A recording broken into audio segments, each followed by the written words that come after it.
ఈ రాత్రి దేవుడి సన్నిధిని కూడి వచ్చి పాటలు పాడి ఆరాధించడానికి దేవుడు మనకు ఉంచారు. అవసరం ఇచ్చిన కాబట్టి దేవునికి స్తోత్రం. మనం కొత్త నిబంధనలో ఒక పుస్తకం మనం నేర్చుకుంటున్నాం. ఎబ్రీ పత్రిక అయినది. ఎబ్రీ పత్రిక నేర్చుకోవడానికి ప్రయత్నిస్తున్నాం. సరే, కొంచెం కఠినమైన పుస్తకం. దాన్ని బట్టి మీరందరూ శ్రద్ధగా వింటే మాత్రము మీకు అర్థమవుతున్నారు. దేవునికి స్తోత్రం. సరే, ఎబ్రీ పత్రిక 10 అధ్యాయం 38, 39 రెండో వాక్యం చదివి ఈ పుస్తకం నుండి మనం నేర్చుకుంటాం. నా ఎదుట నీతిమంతుడైన వాడు విశ్వాస మూలముగా జీవించును గాని అతడు వెనుతీసిన ఎడల అతని యందున ఆత్మకు సంతోషం ఉండదు. అయితే మనము నశించుటకు వెనుక తీయు వారము కాదు గాని ఆత్మను రక్షించుకొనుటకు విశ్వాసము కలిగిన వారమై ఉన్నాము. ఎబ్రీ సంఘం గురించి మీరు మొదటిగా తెలియాలి.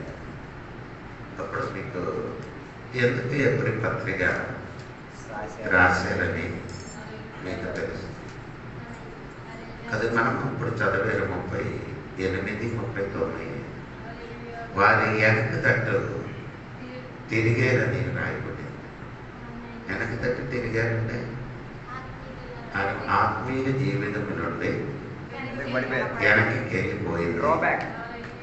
అప్పుడు అందుకని పౌలు ఈ ఎబ్రీ సంఘ బిడ్డలకి ఈ పత్రిక రాశారు. రెండవది ఆయన పేరు ఇక్కడ రాయలేదు, పౌలు అని రాశారని. కానీ కొన్ని ఇంగ్లీష్ బైబిల్ అక్కడ రాసి ఉన్నారు, పౌలు రాశారు.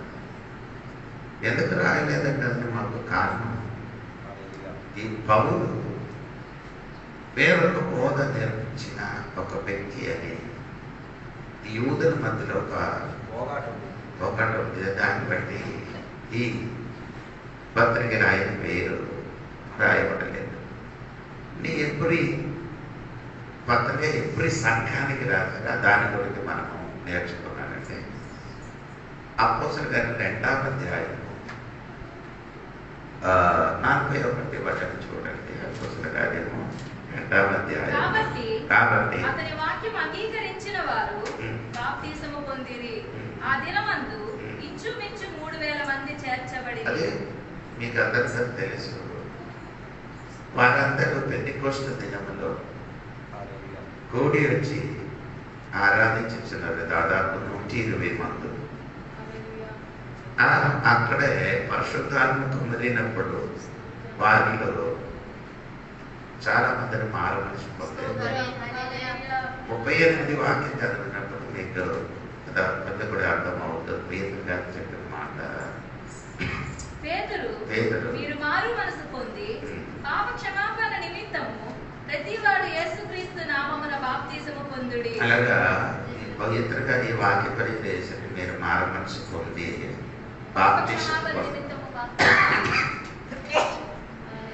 అలాగే దాదాపు 3000 మంది బాప్తిసం పొందినట్టు. ఇది ఈ పొందిన వారిలో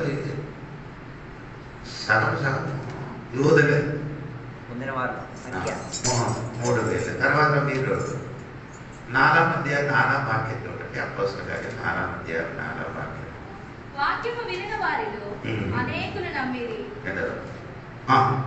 వారిలో పురుషుల సంఖ్య ఇంచుమించు 5000. మొదటి 3000 అయింది. తర్వాత కంటే పురుషుల సంఖ్య మాత్రం 5000. ఇప్పుడు ఎక్కువ మంది బాప్తిసం పొందుకొని ఉన్నాం. అది యూదులే. ఈ 6వ అధ్యాయం 7వ వాక్యం చూడండి. అపోస్తలుల కార్యము 6వ అధ్యాయం 7వ వాక్యం. దేవుని వాక్యము ప్రబలమై శిశువుల సంఖ్య యెరూషలేములో బహుగా విస్తరించెను. మరియు యాజకులలో అనేకులు విశ్వాసమునకు లోబడిరి. అప్పుడు యాజకుల సంఖ్య అనేది రాయింది, విశ్వాసాలు చాలా మంది రాయింది. వారందరూ మారు మనసు పొందుకొని వస్తున్నారు. ఇప్పుడు మొదటి 3, 5 లెక్కలేని విస్తారమైన మనుషులు మారు మనసు పొందే. ఇంకా 21 అధ్యాయం చూడండి. అపోస్తలుల కార్యం 21 అధ్యాయం 20 వాక్యం చూడండి. వారు విని దేవుని మహిమపరిచి అతన్ని చూచి, సహోదరుడా, యూదుల విశ్వాసులైన వారు ఎన్ని వేల మంది ఉన్నారో యూదుల విశ్వాసులు అయిన వారు ఎన్ని వేలు ఉన్నారని అడిగారు. అప్పుడు యూదులు పెరుగుకొని ఉన్నాం. అలా పెరిగి వచ్చినప్పుడు గలాతీ పత్రిక 1 అధ్యాయము 22వ వాక్యం చూడండి. గలాతీ పత్రిక 1 అధ్యాయం 22వ వాక్యం. క్రీస్తునందున్న యోదయ సంఘముల వారికి నా ముఖ పరిచయము లేకుండానే గాని మునుపు మనలను హింస పెట్టిన వాడు కాదు. క్రీస్తునందున్న యోదయ సంఘము అంటే యూదులు పెరుగుతున్నప్పుడు యూదులకు సంఘం ఉంది అని రాయండి. నేను చెప్పిన మాట ఏమంటే, ఈ ఎబ్రీ పత్రిక ఎవరికి రాశారని మనం నేర్చుకుంటే యూదులకి రాశారు. ఇప్పుడు యూదులు వాళ్ళందరూ మారు మనసు పొంది దేవుడి సన్నిధికి వచ్చారు.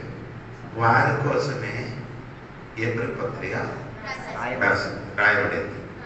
ఇంకా ఈ ఎబ్రీ అనే పదము మొట్టమొదటి ఎవరికి దొరికిందని మనం నేర్చుకోవాలి. ఆదికాండము 14వ అధ్యాయము 13వ వాక్యం కూడా. ఆదికాండం 14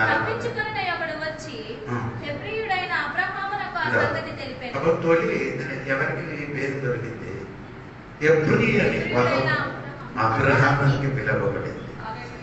దేవునికి స్తోత్రం కలిగినగాడు. రెండవది ఆ పేరు పిలువబడినది యోసేపుకు పిలిచారు వారి ఎబ్రీ. మీరు ఆదికాండం చదివినప్పుడు మీకు తెలుసు. ఇప్పుడు ఎబ్రీ అనే పదము అలాగా ఎవరికి పిలిచారు? అబ్రహాముకు పిలిచారు, యోసేపుకి పిలిచారు అని మనం నేర్చుకున్నాం. ఈ దేవునికి స్తోత్రం. ఎబ్రీ అనే పదానికి అర్థము ఏరు దాటిన వారు. ఏరు దాటిన అంటే లేకపోతే నది దాటిన వారు. స్తోత్రం. ఇప్పుడు దేవుడు సంఘబిడ్డలారా, ఈ నది దాటిన వాటికి కొన్ని తేడా ఉంది. అర్థమైందా? అలా కదా, మనకు కూడా ఏది దాటలేదు, ఏది ముడిగిన వాళ్ళు. వారు ఏది దాటారు, మనం ఏది మునిగిన వాడు. దేవునికి స్తోత్రం. వారు కూడా మునిగేది. ఎక్కడ? అదే ఎర్ర సముద్రములు వారు కూడా మునిగేరు అనే దేవుడి వాక్యంలో రాయలేదు. అప్పుడు సంఘ బిడ్డలు దేవునికి స్తోత్రం. ఈ ఎబ్రీ సంఘ బిడ్డలకే ఎబ్రీ పత్రిక రాశారు. వారందరూ ఏమైంది? వెనక్కి తట్టు ఎబ్రీలు అని చెప్పినప్పుడు వారందరూ ఎక్కడి నుంచి వచ్చారు? యూదా మతం నుండి. యూదా మతస్థులు అంటే యూదా మార్గం నుండి విడిచిపట్టి వచ్చిన వాడు దేవుల్లోనికి వచ్చారు. కానీ దాదాపు 30 సంవత్సరం తర్వాత వారి స్థితిని మారిపోయాయి. 30 సంవత్సరం తర్వాత వారి స్థితిలో ఆత్మస్థితిలో అన్ని ఆరాధన, ప్రార్థన అన్ని వారి జీవితంలో మారిపోయినట్టుగా చూడండి. అంటే ఎబ్రీ పత్రిక 10 అధ్యాయం 32-34 వాక్యం చూడండి. అయితే ఎవరి సాధారణ వ్యక్తి కాదు, గొప్ప పోరాటం. ఈ పోరాటము సరైన శ్రమతో కూడిన పోరాటం. ఏంటి పోరాటం? శ్రమలతో కూడిన గొప్ప పోరాటము సహించిన పూర్వపు దినములు జ్ఞాపకము తెచ్చుకొనుడి. ఒక విధముగా చూచితే మీరు నిందలను బాధలను అనుభవించిన చేత 10 మందిలో ఆరాటపడితిరి. మరి ఒక విధముగా చూచితే వాటిని అనుభవించిన వారితో పాలివారైతిరి. ఎవరు చేశారు? మొత్తం యూదులే కాదు. ఎవరు మార మనసు పొందారో వారి కుటుంబస్తులే ఏం చేశారు? వారికి హానికరంగా అది చేశారు. అక్కడ రాయబడిన ఏమంటే నిందలు సహించారు, హింసలు సహించారు, బాధలు సహించారు. విన్న 34వ వాక్యం. ఎలాగనగా మీరు ఖైదీలో ఉన్న వారిని కరుణించి మీకు మరీ శ్రేష్టమైనది స్థిరమైనదినైన స్వాస్థ్యం మీ ఆస్తి కోల్పోవుటకు సంతోషం. ఆస్తి కూడా ఏమైంది? కోల్పోయారు. ఎన్ని కష్టాలు సహించి దేవుడి సన్నిధికి వచ్చిన వాడు, నిందలు అవమానములు బాధలన్నీ సహించి ఆస్తిగా పోయింది. వేరేమి కాదు, యోధుల వలన ఇది జరిగింది అని బైబిల్ రాయబడింది. అది కూడా మీకు తెలియాలంటే మొదటి తెస్సలోనికే పత్రిక 2వ అధ్యాయం 14వ వాక్యం చూడండి. మొదటి తెస్సలోనికే పత్రిక 2వ అధ్యాయము 14వ వాక్యం.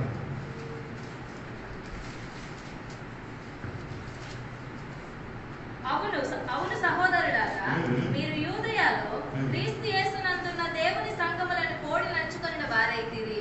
వారు యూదుల వలన అనుభవించినట్టి శ్రమలే యూదుల వలన వారందరూ అనుభవించిన శ్రమలు. దేవునికి స్తోత్రం. శ్రమలు కలిగి దేవునికి ఆరాధించడానికి వారందరూ ఏం చేశారు? వచ్చిన దేవుడు బిడ్డలు కొన్ని 30 సంవత్సరాల తర్వాత వారందరూ ఎక్కడికి వెళ్ళిపోయారు? ఏదో మతంలో నుంచి వచ్చారో వాటికి తిరిగి వెళ్ళిపోయారు. అక్కడికి తిరిగి వెళ్ళడానికి. అంటే మోస చేసినట్టుగా, మోస చేసిన బలిలు, మోస చేసినట్ట ఆరాధనలు అదన్నీ అవి చేయడానికి వారు ఏం చేస్తున్నారు? తిరిగి వెళ్ళినప్పుడు పౌలు గారు వారి కోసమే ఎబ్రీ పత్రిక రాశారని మీరు అర్థం తెలుసుకోవాలి. దేవునికి స్తోత్రం. దేవుడు సంఘ బిడ్డలారా, మీరు కూడా దేవుడు లోకి వచ్చినప్పుడు చాలా కొందరు శ్రమలు అనుభవించారు, కొందరు అవమానం అనుభవించారు. ఎందుకంటే ఆయన తర్వాత మనం కొన్ని సంవత్సరాల తర్వాత ఇది వెనక్కి వెళ్ళిపోవడానికి ఉన్న కారణం ఏమనగంటే మీరు చూడండి, అది ఎబ్రీ పత్రిక 3వ అధ్యాయము మొదటి వలన చూడండి. ఎబ్రీ పత్రిక 3వ అధ్యాయం మొదటి. ఎందువలన పరిశుద్ధుల సహోదరులారా, మనం ఒప్పుకున్న దానికి అపోస్తలుడును ప్రధాన యాజకుడైన యేసు మీద లక్ష్యముచ్చుడి. దేవుని ఇల్లంతటి అంటే యేసుని అందరి మీద ఏం చేయాలి? లక్ష్యం ఉంచాలి అని దేవుడు వాక్యములు రాయబడింది. అంటే లక్ష్యం ఉంచడం ఏంటి అర్థం? ఆ దృష్టి ఉంచాలి. అప్పుడు ఇంతవరకు వారు ఎక్కడే దృష్టి ఉంచారు? దేవుడి మీద దృష్టి ఉంచారు. ఇప్పుడు ఆ దృష్టి ఏమైంది? మార్చినట్టుగా మారిపోయింది. ఆ దృష్టి మారిపోయింది. అందుకంటే పౌలు గారు వారికి చెప్తున్న సంగతులు మీరేం చేయడం మళ్ళీ దృష్టి ఉంచమని. అదే మొదలు 7వ అధ్యాయం 4వ వాక్యంలో కూడా ఉంది. మీరు చూడండి. ఇతడెంత ఘనుడో చూడుడి, మూల పురుషుడైన అబ్రహాము ఆయన ఎంత ఘనుడో అని నీకేం చేయాలి? చూడాలని. యేసుక్రీస్తుని చూడరా బాబు, వేరే ఎక్కడికి చూడద్దు. ఆయన ఎంత ఘనుడని మీరు చూడాలి. అప్పుడు ఎబ్రీ పత్రికలో గాదికి నేర్పించిన విషయం అంటే క్రీస్తు గురించే. అలా క్రీస్తు ఎంత ఘనుడు, ఆయన ఎంత గొప్పవాడు, ఆయన ఎంత విడుదలిచ్చిన దేవుడు అని ఈ బిడ్డలకి పౌలు గారిని నేర్పిస్తున్నారు. అని ఇంకా ఈ ఒక్కొక్క అధ్యాయముల గురించి మనం నేర్చుకోవాలి. తర్వాత మన విషయంలో వస్తుంది. మొదటి అధ్యాయములు యేసుక్రీస్తు ప్రవక్తల కంటే ఘనుడు. మొదటి అధ్యాయంలో ప్రవక్తల కంటే క్రీస్తు ఘనుడు అనే విషయం రాయబడి ఉంది. 2వ అధ్యాయములు మీరు చదివి చూస్తే దూతల కంటే క్రీస్తు ఘనుడు. 2వ అధ్యాయములు దూతల కంటే యేసుక్రీస్తు ఘనుడు. 3వ అధ్యాయంలోకి వచ్చినప్పుడు ధర్మశాస్త్రి ఇచ్చిన మోసే కంటే మా యేసయ్య ఘనుడు. స్తోత్రం. ఈ 4వ అధ్యాయంలోకి వచ్చినప్పుడు యోషువ కంటే యేసుక్రీస్తు ఘనుడు. 4వ అధ్యాయంలో యోషువ ఇశ్రాయేలు ప్రజలకి విశ్రాంతి తెచ్చి వచ్చారు. ఎక్కడ? అది కానాను దేశం. కానీ మనకు క్రీస్తు ఇచ్చిన విశ్రాంతి ఒక దేశం కాదు, ఈ శరీరం, ప్రాణము, ఆత్మకి మొత్తము ఆయన ఏమి ఇచ్చారు? విశ్రాంతి ఇచ్చేటట్టుగా రాయబడి ఉంది. 5వ అధ్యాయంలోకి వచ్చినప్పుడు అహరోను అంటే క్రీస్తు ఘనవాడు. ఇప్పుడు అహరోను అంటే యాజకుడు. ఇశ్రాయేలుకి మొదటి మహాజాతుడుగా ఉండినవాడే అహరోను. అంటే ఆ అహరోను గారు తన పాపం కొరకు మొదటి బలి అర్పించిన తర్వాత బలి అర్పించడానికి వెళ్తున్నారు. యేసుక్రీస్తు అలాగే కాదు, అందరి కోసం పాపం కొరకు బలి అర్పించినాడు. అందుకని అహరోను అంటే మా యేసుక్రీస్తు నరుడు అని రాయబడింది.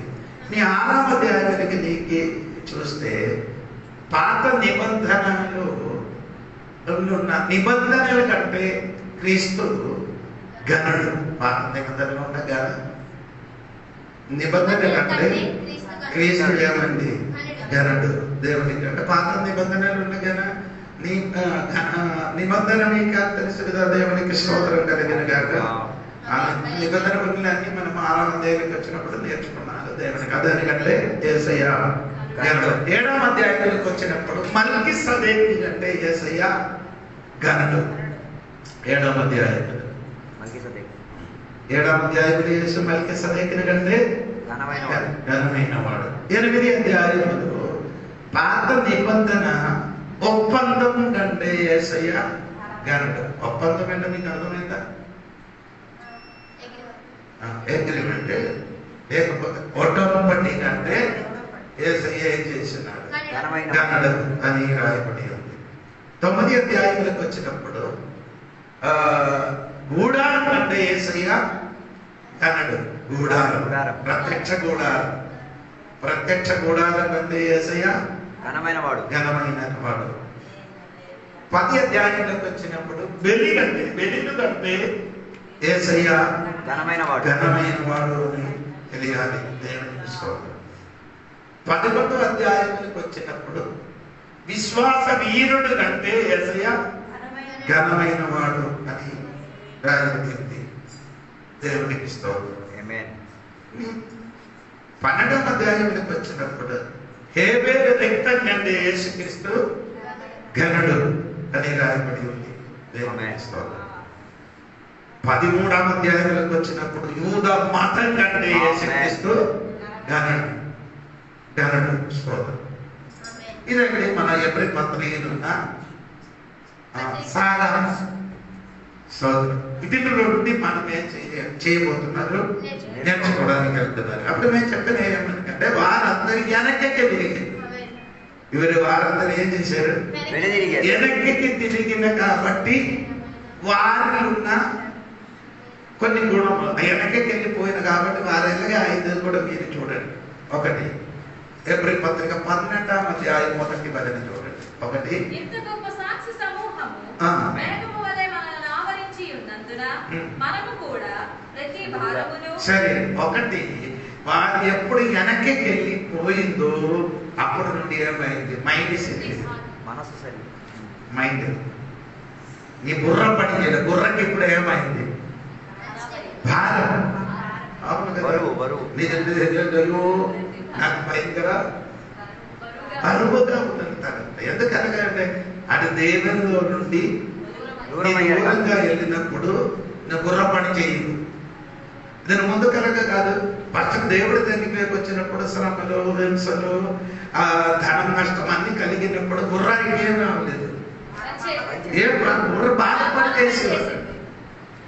అప్పుడు ఆయన ఏ సరిగా నిలబడిన వాడు. ఇప్పుడు ఏమైంది, భారత యేసుప్రభు చెప్పారు కదా గీతల పుస్తకంలో 1 Peter 5:7 మీకు అందరికీ తెలిసినది, నీ సమస్త భారం. ఇప్పుడు ఇతర ముందుకు భారం మొత్తం ఎవరి మీద వేసేది. ఇప్పుడు నీ భార్య మోసుకొని తిరుగుతున్నారు. నిజం, మన చర్చలు కూడా కొందరు ప్రార్థనకి వచ్చున్నారు, ఆరాధనకి వచ్చున్నారు, కానీ ఇప్పుడు కూడా కొన్ని భారం మోసుకొని వారు తిరుగుతున్నారు. దేవుడి సంగమా, ఈ రోజు నీ ఎంత భారమైన కూడా అది వేయడానికి తీసుకోవడానికి నిలబడుతున్నారు. నీ ఫ్రీగా ఉంటూ నేను నీ భారం మొత్తం ఏం చేస్తున్నారు, మోసుకున్నారని వారికి చెప్పుతున్నారు. కానీ భారం మొదలు వాడికి మళ్ళీ వేరే ఒక నాన్న తన కూతురు ఇంటికి వెళ్తున్నారు. ఇప్పుడు కదా పాతకాలంలో అప్పుడు ఏమంటే బండి లేదు, అప్పుడు ఎద్దుల బండి ఎక్కువ. ఈయన ఏం చేస్తున్నారంటే కొడుకు కూతురు ఇంటికి వెళ్ళినప్పుడు వాళ్ళకి తినడానికి ఉన్న సామాన్యాన్ని ఒక మూటలు కట్టి ఆ తలని మోసుకొని వెళ్తున్నాడు. ఈడు ఎండను నడిచి వెళ్ళని చూసి ఎద్దుల బండి తోలిన వ్యక్తి చెప్పారు, నీ వంటలు పూర్తయ్యాని నేను అక్కడ దిగబడుతున్నాను. ఆయన ఏం చెప్పారు, సరే అని చెప్పుకొని ఆయన బండిలు కూర్చున్నారు. కానీ తల మీద ఉన్న మూట కింది నీ కూడా ఏ శైలి ఎక్కారు, ఏ శైలి ఉన్నాం, ఏ శైలి సమస్య బాగా మోసము అని చెప్తున్నారు. కానీ మీరు ఇప్పుడు కూడా సత్యముగా నీ ఒంటరిగా కూర్చున్నప్పుడు ఎలా ఉంటుంది బాగా అనుకోరా. ఎప్పుడు సంఘ బిడ్డల వల్ల నీ కూడా వెనక్కి అయిపోయింది తల్లి. దాన్ని బట్టి ఏమవుతున్నారు, నిన్ను భారమునే చేస్తున్నారు, పట్టుకున్నారు. దేవునికి స్తోత్రం. ఇది ఎబ్రీ పత్రిక 12వ అధ్యాయం చూడండి, 1 ఇంత గొప్ప సాక్షి సమూహము మేఘము వలె మనలను ఆవరించి ఉన్నందున మనము కూడా ప్రతి భారమును సులువుగా చిక్కులు పెట్టి పాపము నుండి ఇప్పుడు ఏది విడిచిపెట్టారో ఆ పాపం మళ్ళీ ఏం చేస్తున్నారు, సులువుగా పట్టుకున్నారు. అదేంటే సులువుగా పట్టుకున్నారని ఇప్పుడు ఈ చాలా మందికి ఇప్పుడు ఏమవుతున్నారంటే పాపం అన్ని ఏం చేశారు, రక్షకుడుగా అంగీకరించినప్పుడు ఏం చేశారు. బట్ అది ఒక్కొక్కరికి వేరే ఒక్కొక్క రీతిగా ఉన్నారండి పాపం. సోదరు మీరు ఊహించినట్టు కాదు. దేవునికి సోదరు ఆత్మీయ భాగము వెంటనే కనబడము. దేవునికి సోదరు అది మనుషునికి ఏం చేస్తున్నారు, గట్టిగా పట్టుకున్నారు. అప్పుడు ఎవరి సంఘ బిడ్డలకి కలిగిన రెండవదే వారి జీవితంలో పాపం ఏం చేస్తున్నారు, పట్టుకున్నారు. స్తోత్రం. మూడవదే ఏమంటే 12వ అధ్యాయం 3వ వాక్యం చూడండి. మీరు అలసట పడకయు మీ ప్రాణములు విసుకకయు ఉంటున్నట్లు. ఇప్పుడేమండి ప్రాణం ఎలాగ ఉంది, విసుక. అలాగే కదా నీ జీవితం అని కూడా చూడండి. విసుక విసుక అంటే మీకు అర్థమైందా, చిరాకు వచ్చేసింది. చిరాకు వచ్చినట్టుగా ఆత్మీయతలో ఆత్మీయుడు చిరాకు. స్తోత్రం. ప్రార్థనలు చిరాకు అవును కదా, ప్రార్థనకి కూర్చున్నారు కానీ చేయలేకపోతారు. ఎందుకదే అది ప్రోబుడం నీకు నోటి కాదు, ప్రోబుడం నీ మనసు. మనసుని ఏమైంది, విసుకే వచ్చింది. ఎందుకు విసుకే వచ్చారు, అప్పుడు సూపర్గా ఉన్నది, మనసు మొత్తం వేసే మీద పడేసినది. సంఘపెట్లు కనుక సంవత్సరం దాటిన తర్వాత వారి మనసు ఏమైంది, దేవుడు వైపు నుంచి వెనక్కి ఎప్పుడు తిరిగిందో అప్పుడు మనసులో ఏమొచ్చింది, విసుగు పడుతున్నారు. చాలా మంది ఉంటే చాలా కష్టంతో విసుగుతో ఎక్కడికి వస్తున్నారు, చర్చికి వస్తున్నారు, అది వస్తున్నారు, పాట పాడుతున్నారు, ఆరాధన చేస్తున్నారు. కానీ మనసుకి ఒక నెమ్మది. ఎప్పుడైనా మీరు ఎలాగ చూసారు, నా మనసు హ్యాపీగా ఉంది, నెమ్మదిగా ఉంది. ఎప్పుడు ఒంటరిగా కూర్చున్నప్పుడు ఈ ఒంటరిగా కూర్చున్నప్పుడు నీ మనసుని ఎలాగుంది, కలవరపడుతున్నారు. అవునా, యేసు ప్రభు చెప్పారు కనుక నీ మనసు కలవరపడదు. కానీ యేసయ్య అలాగే చెప్తుంది. కానీ మనకు ఎప్పుడు ఏమైంది, అది యేసయ్య తోడుగా ఉన్న శిష్యులతోనే అని చెప్పారు. ఇప్పుడు యేసయ్య ఇప్పుడు తోడుగా లేదు, మనతో దూరంగా ఉంది. అప్పుడు మన మనసు ఎలా ఉంది, విసిగిపోయింది. దేవునికి ఈ ఆదికాండంలో మనం చదివినప్పుడు యేసయ్యని చెప్పిన ఆయన ఏట ఆడడానికి ఎక్కడికి వెళ్ళారు, అడవికి వెళ్ళారు. ఏట ఆడి ఆడి ఆడి ఏం దొరకలేకుండా ఎలాగ వచ్చారు అడిగి ఆడ మనసు ఇప్పుడు ఎలాగైంది, విసిగిపోయి వచ్చినప్పుడు ఆడ తమ్ముడు ఏం చేస్తున్నారు, పాయసం తాగుతున్నారు. అప్పుడు పాయసం తాగిన చూడిన వెంటనే ఆయన జ్యేష్ఠత్వము అమ్మడానికి కూడా వెనకాడిపోయింది. కారణం ఏంటి, దాని గురించి విలువ ఆయన ఏం చేశారు, పోగొట్టుకున్నారు. నాకు చెప్పిన మాట అంటే నీ మనస్సు ఇప్పుడు ఏమైంది, విసిగిపోయింది. దేవునికి స్తోత్రం కలిగిన గాక. 4 12వ అధ్యాయం ఎవరి పత్రిక 12వ వాక్యం చూడండి. కాబట్టి వడలిన చేతులను సడలిన మోకాళ్ళను బలపరచుడి. రెండు పని చేయలేదు. ఒకటి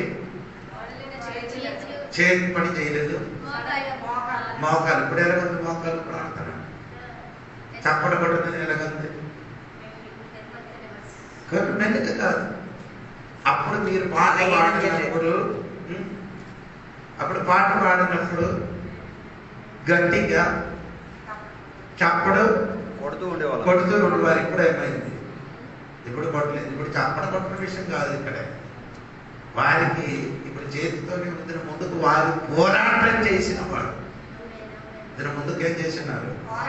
ఇప్పుడేం చేసిన చెయ్యి పని చేయలేదు. అవునా?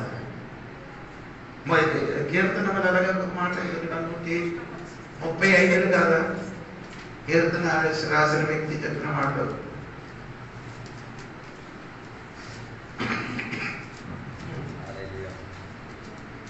మొదటి 35 మొదటి వచనం చూడండి. యెహోవాను స్తుతించుడి, యెహోవా నామమును స్తుతించుడి, యెహోవా సేవకులారా, యెహోవా మందిరములో మన దేవుని మందిరపు ఆవరణములలో నిలుచుండు వారులారా యెహోవాను స్తుతించుడి. ఒక మాట యుద్ధం కోసం నేను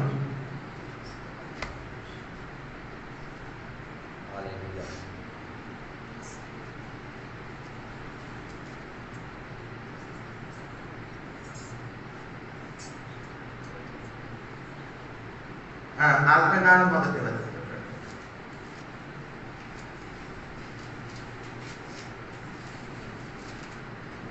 నాకు ఆశ్రయదుర్గమగు యెహోవా సన్నుతింపబడును గాక. ఆయన నా చేతులకు యుద్ధమును నా ప్రేలకు పోరాటమును నేర్పువాడై ఉన్నాడు. అప్పుడు పోరాటం చేసిన వాడు ముందు. ఇప్పుడు పోరాటము చేయలేదు. ఇప్పుడు తొలి అభిమానం పోరాటం చేసిన వాడు. ఇప్పుడేమన్నది? పోరాటం చేయలేదు. ఇప్పుడేం చేసినారు? పరిగెట్టలేదు. కాలుతో ఏం చేయలేదు. అది ముందుకు తండ్రి 12వ అధ్యాయంలో గెలిచి పరిగెట్టిన వాడు, పోరాటం చేసిన వాడు. ఇప్పుడు ఏం చేసినాడు? పరిగెట్టడం లేదు, పోరాటం లేదు. ఎందుకంటే ఆ జీవితం వెనక్కి తట్టు తిరిగినప్పుడు పోరాటం లేదు, పరిగెట్టడం లేదు. కాదు కదా. ఇప్పుడు మన జీవితం అలాగే ఉంది. మొదలు అలాగే చెప్తున్నారు. మోకాలి లేదు, దేవుడికి దేవుడి కోసం డబ్బులు ఇవ్వలేదని అలాగే వాక్యం చెప్తున్నారు. అది కాదు. 12వ వాక్యం అది కాదు. 12వ వాక్యం వాస్తవంగా వారు పోరాటం చేసిన వాడు, విశ్వాసం కొరకు యుద్ధం చేసి పోరాటం చేసి గెలిచిన దేవుడు బిడ్డ 30 సంవత్సరాల తర్వాత పోరాటం లేదు. ఎందుకు పోరాటం లేదు?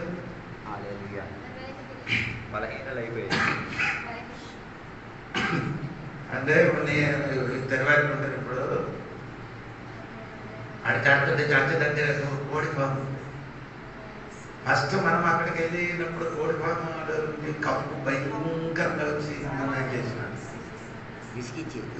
ఆ వాసన మనం తట్టుకోలేకపోతే 1 నెల అయింది, 2 నెల అయింది, 3 నెల అయింది, 4 నెల అయింది, 6 నెల అయింది, మనకేం లేదు. అక్కడ వచ్చినప్పుడు ప్రతిరోజు ఏం చెప్తుంది? కప్పు కప్పు అని చెప్తుంది. ఇప్పుడేం చెప్తున్నారు? ఇప్పుడు చెప్పలే. నీకేమైంది? అదే ఒక కాలంలో విశ్వాసం కనుక ఆడకి ఎవరైనా ఏదైనా అన్నారని అనుకో, ఇప్పుడు వెంటనే ఏం చేస్తుంది? అలాగే కాదు. యేసయ్య గొప్ప దేవుడు, యేసయ్య విడుదల ఇచ్చిన దేవుడు అని చెప్పిన దేవుడు. ఇప్పుడు యేసయ్య 2 తిట్టినప్పుడు ఊరకుండా మీరు ఇంటి లోపలిపోతున్నారు. ఎందుకంటే నీ విశ్వాసంలో ఏమైంది? మీకు వెనక్కి తిరిగి వచ్చిన కాబట్టి నీకు నీ విశ్వాసం కొరకు నీ పోరాటం చేయకుండా ఆ విశ్వాసంలో నీరు కూడా ఏమైంది? ఆ విశ్వాసంగా మారిపోయినట్టు. అది ఒక్క రోజు కాదు. ఎబ్రీ పత్రిక 2వ అధ్యాయం 1-2 వాక్యం. అదన్నా మనము గట్టిగా నేర్చుకున్న విషయం.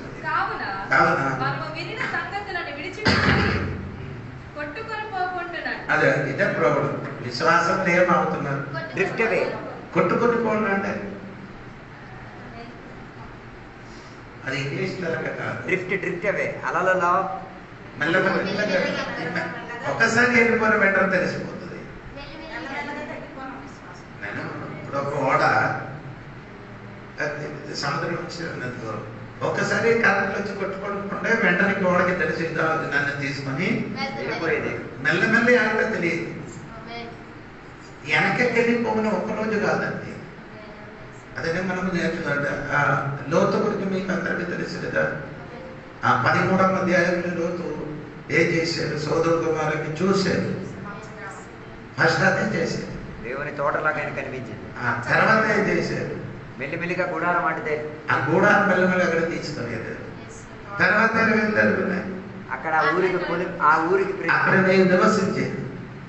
మళ్ళీ నేను ఏం చేశారు? అక్కడ ఇల్లు కట్టలేదు.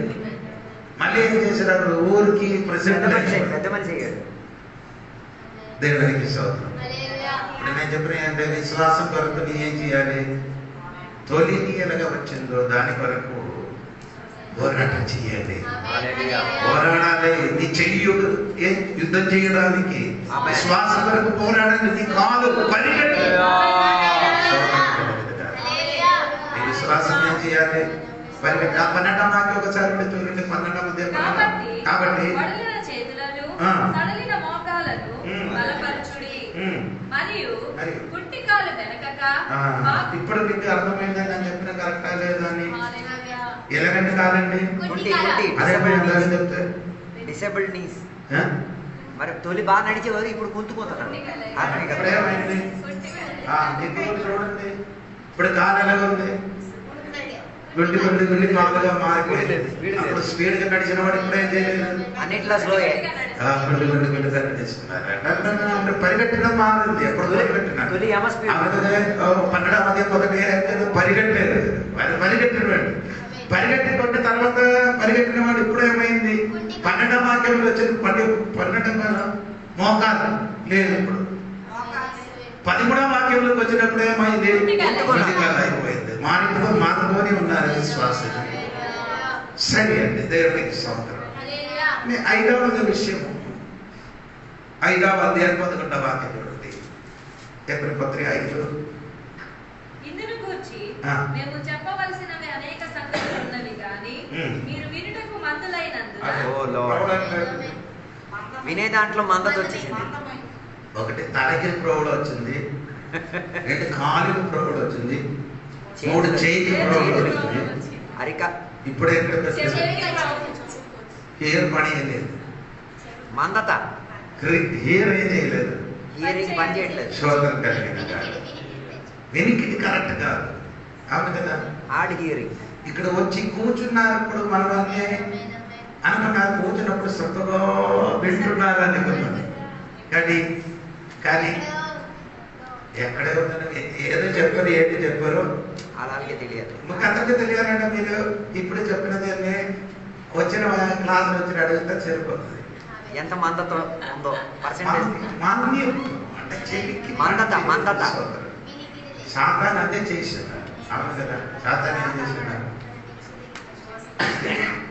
విత్తనం వేసిన వాడు ఏం చేస్తున్నారు? విత్తనం వేసాడు. విత్తనం వేసినప్పుడు అడ్డ త్రోగలు పడిన ఎవరు తీసుకొని వెళ్ళిపోయారు, ఎందుకంటే అన్నిటి తర్వాత ఏసలు లాస్ట్ చెప్పిన మాట చెవిగల వారు ఇదే అన్ని మొత్తం చెప్పారు, కానీ ఇది మాత్రం పని చేయలేదు.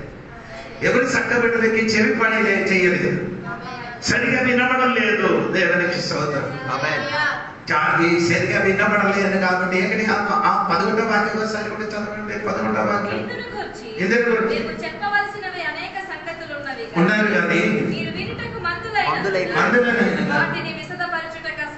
అదే ఇదొక ప్రాబ్లం.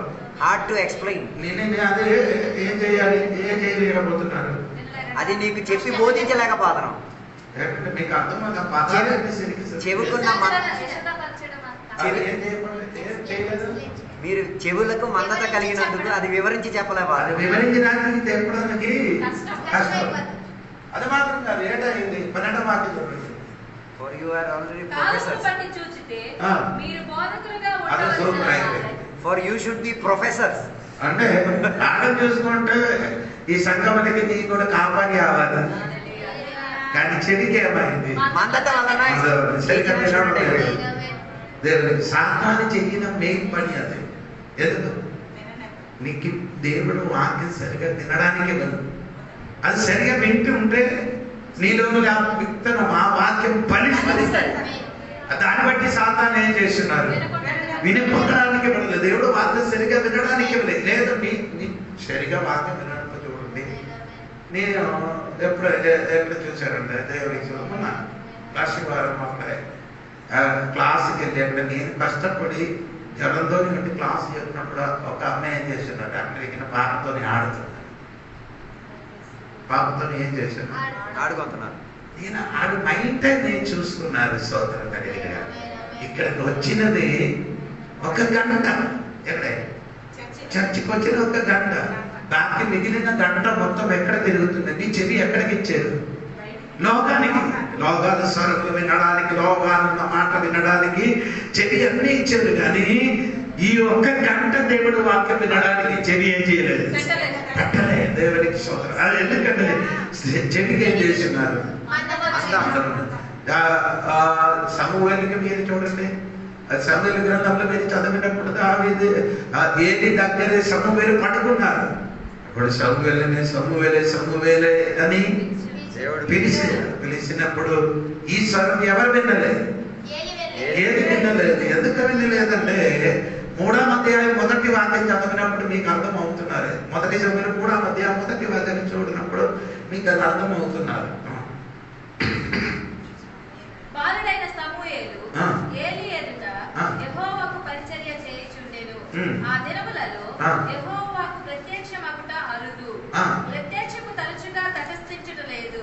ఆ కాలమందు ఏలీ కన్నులు మంద దృష్టి గలవైనందున కన్నుకు మందద వచ్చింది, చెవికి కూడా మందద వచ్చింది.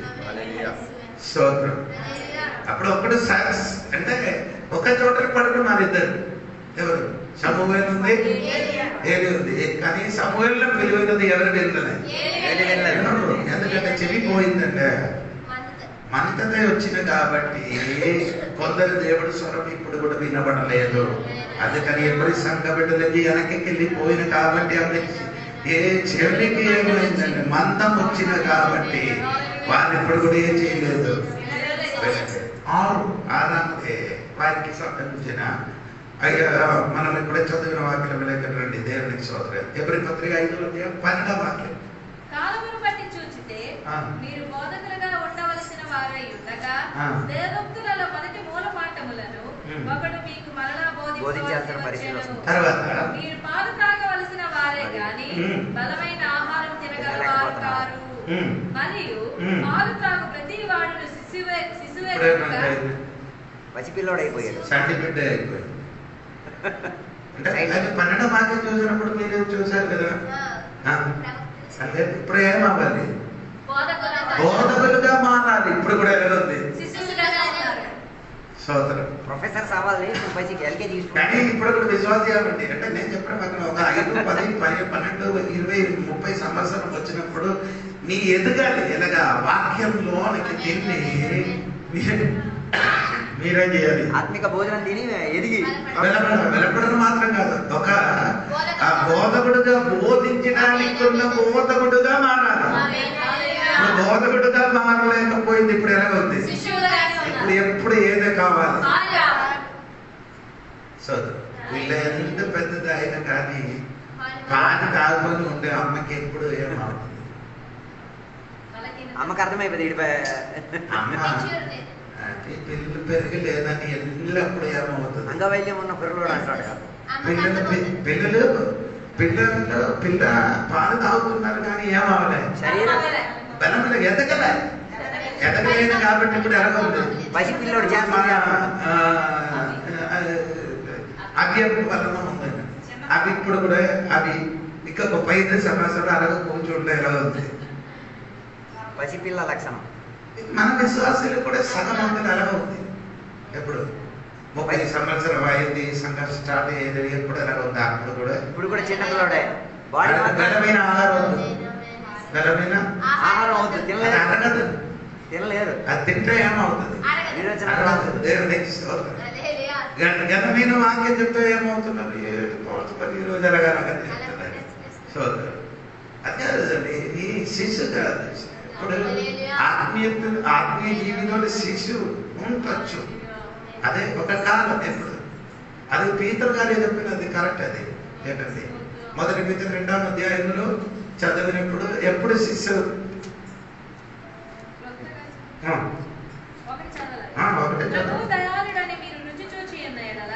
సమస్తమైన దుష్టత్వమును, సమస్తమైన కపటమును, వేషధారణను, అసూయను,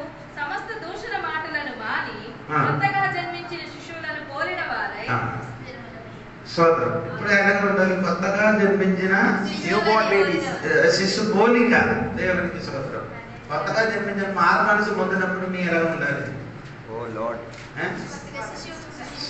అప్పుడు శిశువుకి ఎప్పుడు ఏం కావాలి? ప్యూర్ మిల్క్ పొలే కావాలి. పొలే పొలే పొలే అని తాగుతూనే ఉన్నాం.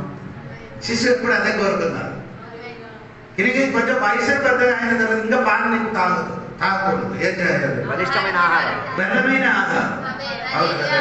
చికెన్ మటన్ మీకు ఏదైనా ఖర్చు నచ్చినట్టు ఏదైతే తినాలి. చికెన్ మటన్ చేపలు అలాంటి ఘనమైన ఆహారం ఏం చేయాలి? తినాలి. తినాలి. ఇప్పుడు కూడా ఏం తింటున్నారు? పాలు తాగుతుంది. ఎందుకనగా శిశువు ఎదుగుదల లేదు. ఎదుగుదల లేదు కాబట్టి ఇదే విషయం ఎక్కడ పౌలు గారు చెప్తున్నారు. మీరు వినండి. మొదటి కొరింథీ పత్రిక 3వ అధ్యాయం దగ్గర 3వ అధ్యాయం 1 నుండి కిందకి చదువుతున్నాడు. సహోదరులారా, ఆత్మ సంబంధులైన మనుషులతో మాట్లాడినట్లు నేను మీతో మాట్లాడలేకపోతిని. శరీర సంబంధులైన మనుషులే అని క్రీస్తునంత పసిబిడ్డలే అని. క్రీస్తునంత మీరేమైంది? పసిబిడ్డలే. స్తోత్రం కలిగిన దాకా ఈ వెంటనే ఎవరికి మోసం చేయొచ్చు? పసిపిల్లలకు మోసం చేయొచ్చు. ఎందుకు మనకు సంఘంలో విశ్వాసం పోతున్నారు? పసిపిల్ల లక్షణాలు. అడిగి చెప్తున్నాయి కదా, చాక్లెట్ ఇస్తాను రాడంటే చెప్తే వస్తాడు. ఎదిగిన ఒక బిడ్డల దగ్గరికి చాక్లెట్ చూపిస్తే నాకు అంతే చెప్తాను. ఆత్మీయంగా ఎదిగిన ఒక దేవుడు బిడ్డలు నిలబడిన చోట్ల నుంచి సంఘం నుండి ఆదాయం చేయరు. అదిరిపోవు. ఎదుగుదల లేని వాడు ఎప్పుడు ఏమవుతుంది? చట్టి బిడ్డలే. వాడికి ఏదైనా చెప్తున్నా ఏమవుతున్నారు? అదే నమ్ముతుంది. అది నమ్మి ఆడడానికి వెళ్ళిపోతుంది. దేవునికి సరైన వాక్యం భుజించి వెలపడిన దేవుని బిడ్డలకి మోసపరచడానికి అవ్వదు.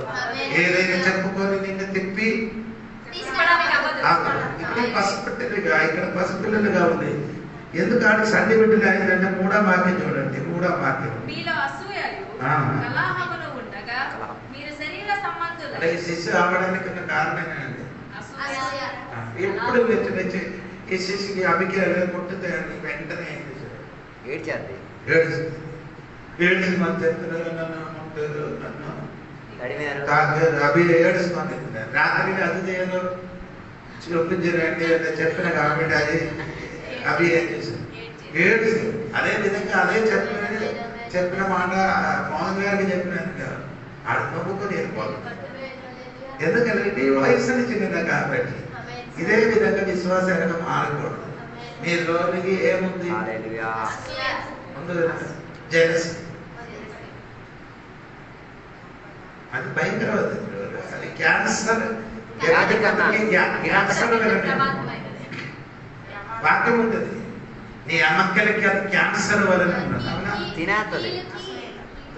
15వ అధ్యాయమా నీ కొత్త బైబిల్ తెచ్చేది కాబట్టి తెలియదు. సామెతల పుస్తకం ఉంది. కొత్త బైబిల్ తెచ్చి వచ్చాడు కాబట్టి తెలియదు. ఎవరైనా దొరుకుతుందా చెప్పండి.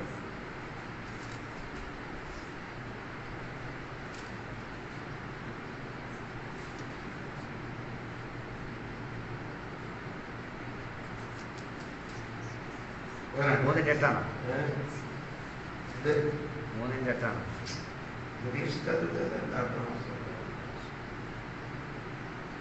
మూడు ఎనిమిది చూడు.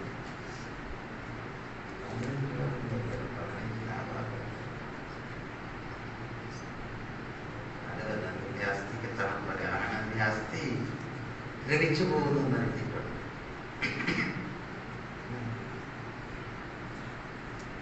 ఎక్కడ ఏమవుతున్నారు? అది ఇరగంట వాక్యం బ్రేకర్స్ ద మూడ్ అలా అరగంట వాక్యం అంటే రోటన్న 12:4 12:4 అది కాదు కాదు కాదు కాదు కాదు కాదు కాదు కాదు కాదు రోటన్న సిద్ధం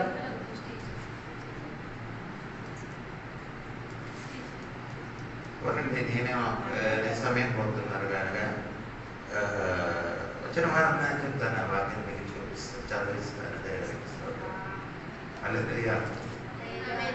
మంచి సమాచారం ఏదో మా అసలు గురించి 14:30 చదువుతున్నాను ఒకసారి. 14:30 వచ్చిన సాత్వికమైన ఎముకలకు పుల్లు,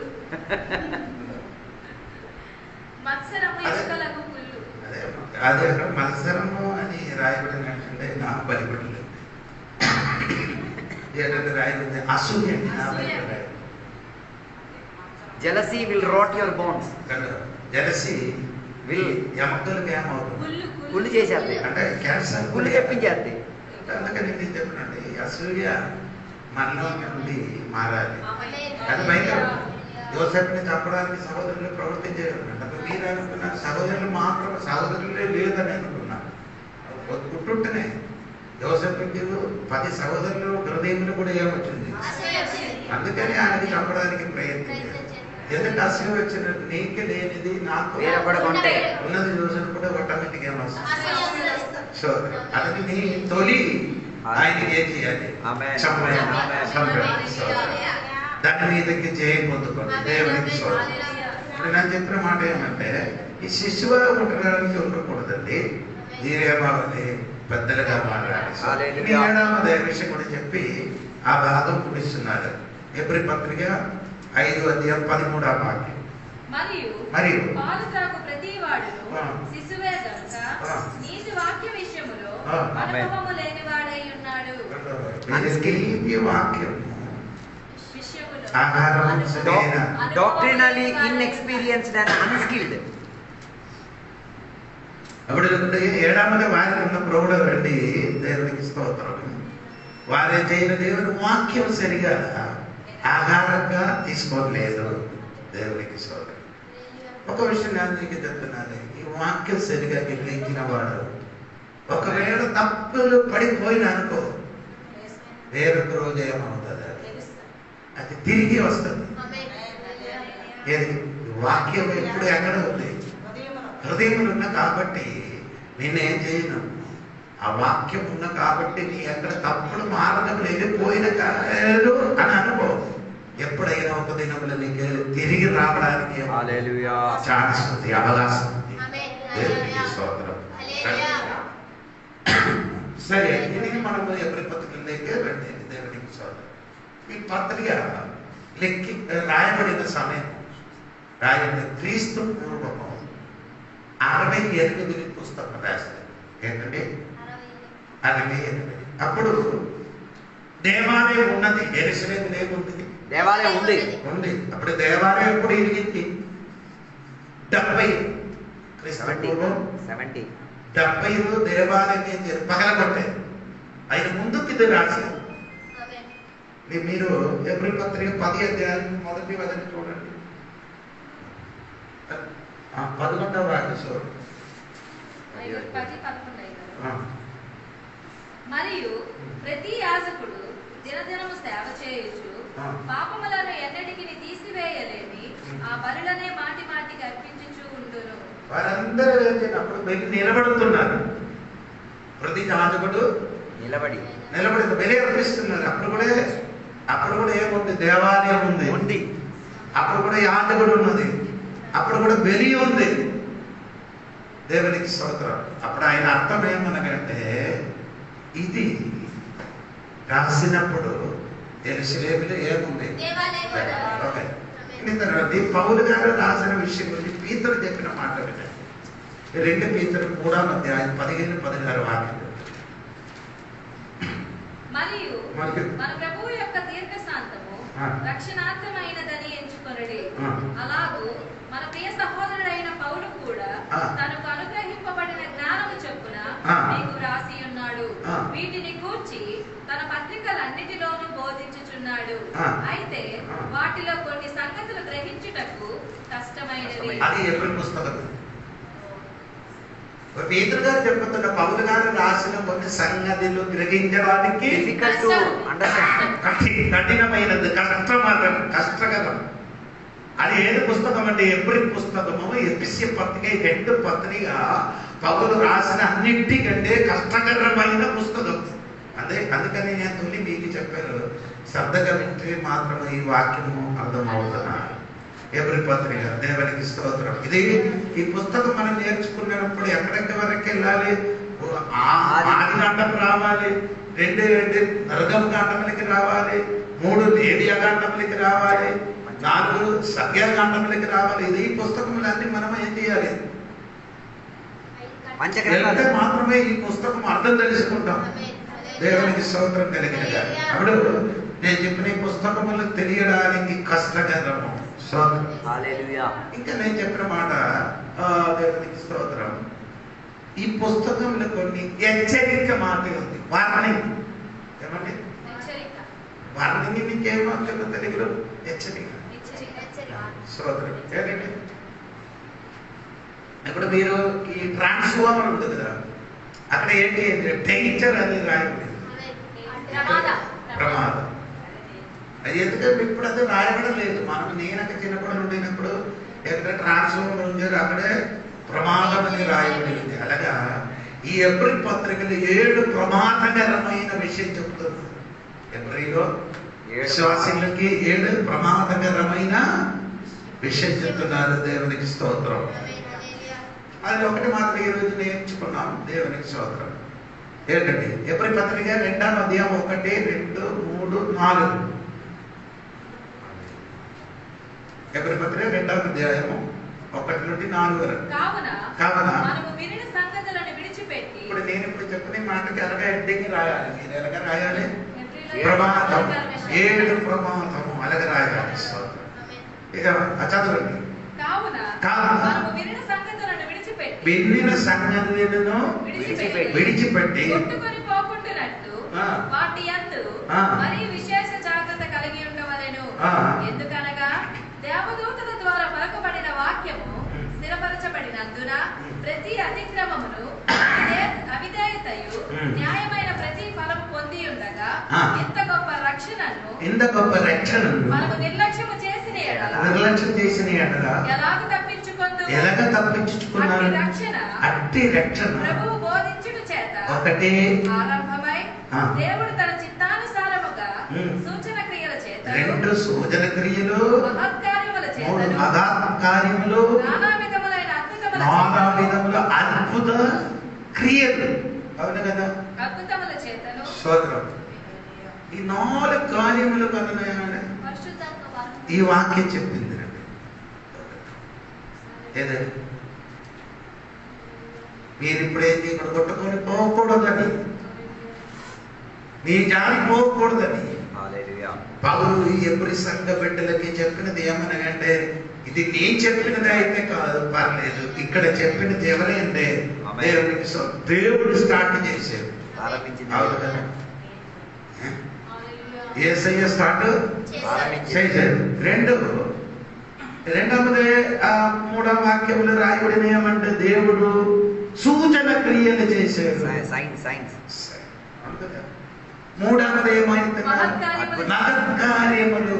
4 నానా విధములైన అద్భుతముల చేత పరిశుద్ధాత్మ వరములు అనుగ్రహించుట. పరిశుద్ధాత్మ హెల్ప్ తోని చేసిన ఇంత గొప్ప సంగతిగా తెలిసి అలా కొట్టుకుపోతున్నారు. Drifting away from truth. ಅದಕ್ಕೆ నేను సరిగా చెప్తాను. దేవునికి స్తోత్రం కలిగింది కాక అది కొంచెం లోతైన మర్మంలోనికి మనకి వెళ్ళిపోతుంది. దేవునికి స్తోత్రం. అప్పుడు ఒకటి వారికి దేవుడు ఇచ్చిన వర్ణింగ్ కొట్టు అలలు వలె కొట్టుకుపోక. రెండవది దేవుడు ఇచ్చిన వర్ణింగ్ మీరు చూడండి. 3వ అధ్యాయము 7 నుండి 19 వరకు. 7వ వాక్యం నుండి మరియు పరిశుద్ధాత్మ ఇట్లు చెప్పుచున్నాడు, నేడు మీరు ఆయన శబ్దము వినిన ఎడల అరణ్యములో శోధన దినమందు కోపం పుట్టించినప్పటి వలె మీ హృదయములను కఠినపరచుకొనకుడి. అదే మెయిన్. ఒకటి harden your heart. హృదయం, heart. harden not your heart.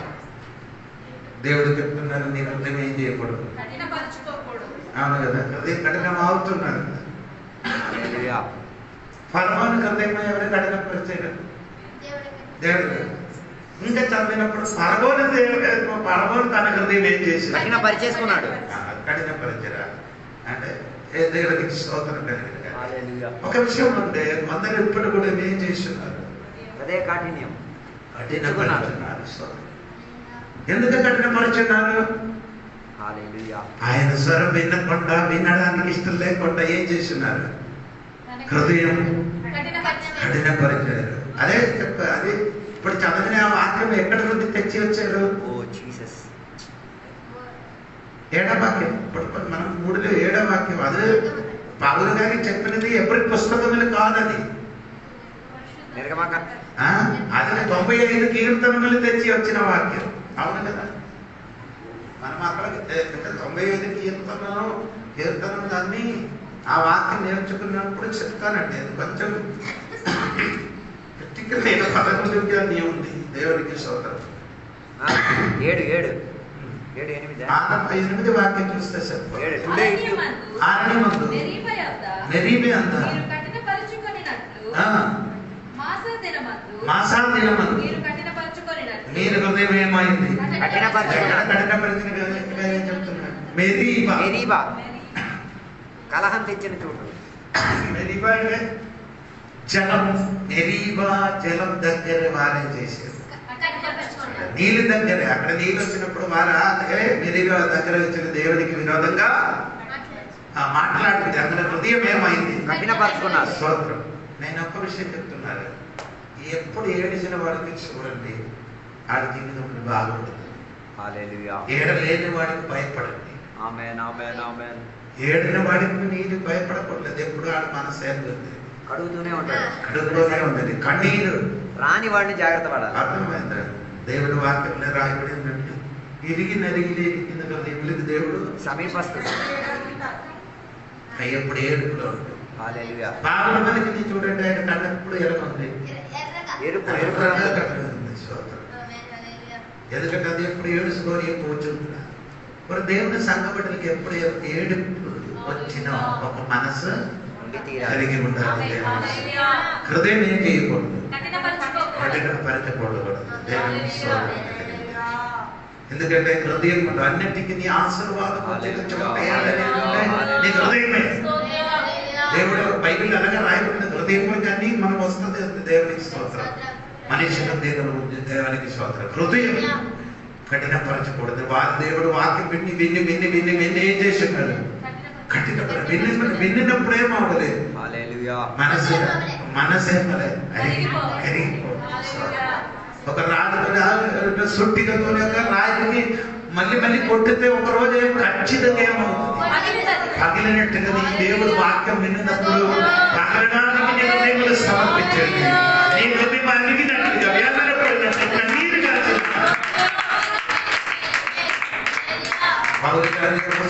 సంఘ బిడ్డలకి ఎలాగ వాక్య పరిచయం చేశారు తెలుసా? ఇంటింటికి ఏసి వాక్య పరిచయం చేశారు. వాక్య పరిచయం చేశారు. దేవునికి స్తోత్రం. హల్లెలూయా. దేవునికి స్తోత్రం. ప్రార్థన చేసినప్పుడు మీరేం చేయాలి? కన్నీరుని మీరు ఏం చేయాలి? తడిచుకోవాలి. ఒక దైవం నుండి చెప్పినది, ప్రార్థన చేయనప్పుడు కన్నీరు నుండి నీ శరీరం మొత్తం ఏమవ్వాలి? వాక్య పరిచయం చేసినప్పుడు నువ్వు చెమటలతో నీ శరీరం ఏమవ్వాలి? అందుకని క్రైస్తవ జీవితంలో కొన్ని ఆశీర్వాదములకు మెయిన్ స్థానం ఎక్కడంటే మనస్సు. దేవుడికి స్తోత్రం. దేవుడి యొక్క మనస్సు ఉంటే మార్గం ఉంటుంది. ఏదో విశ్వాసులు మనస్సు కలవరపడుతున్నారు, ఆ విశ్వాస జీవితంలో ఆశీర్వాదం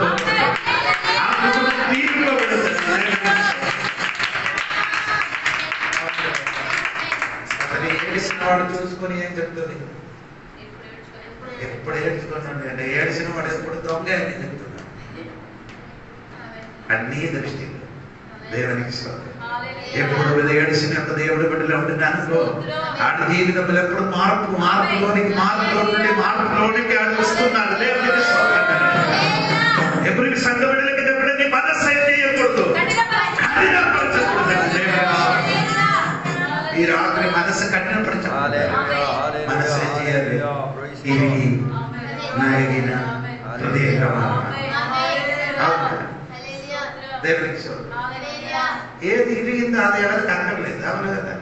ఇరిగినది మొత్తం ఏం చేస్తున్నారు? దేవుడికి ఏం కావాలి? ఎవరికి వద్దు అని చెప్పి ఇరిగి బయటికి పాడినదే దేవుడు పని చేస్తుంది. ఎవరి మనసు ఇరుగుతుంది నీ వలన దేవుడు గొప్ప కార్యం చేస్తాడు. దేవుడు ఈ బైబిల్ స్టడీలో మొదటి తొలి రోజు దేవుడి దేవా నాకు ఇరిగి జరిగిన ఒక హృదయం కావాలి, నాకు ఏడుస్తున్న మనసు కావాలి, కన్నీరు కాసిన మనసు కావాలి.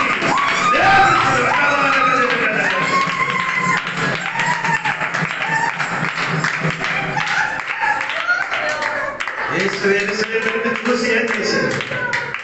ఏడిసి అన్ని తర్వాత ఏం చెప్పారు? కోడి మన పిల్లలకి రెక్కల కింద దాచిపెట్టడానికి. దానికి ఎన్నిసార్లు నాకు మనస్సు ఉన్నది కానీ వారికి ఏం లేదు, మనస్సు లేదు. ఈ రాత్రి దేవుడి సన్నిధిలో మనస్సుని దేవుడి బిడ్డలు పగలగొట్టండి. నీ కన్నీరు నుండి నీ మనస్సు నీ శరీరములు కడగండి. జీవితంలో ఆశీర్వాదం పడుతుంది. ఈ వాక్యం ద్వారా దేవుడు దీవించిన సమర్పించుకున్న రాత్రి వేళ దేవుని యొక్క సన్నిధిలో రాత్రి వేళ దేవుని యొక్క వాక్య భాగంలో నుంచి దేవుడు మనతో మాట్లాడిన భాగం మన జీవిత స్థితిగతుల్లో వెనుక తిరిగే వారుగా ఉన్నామా దేవుని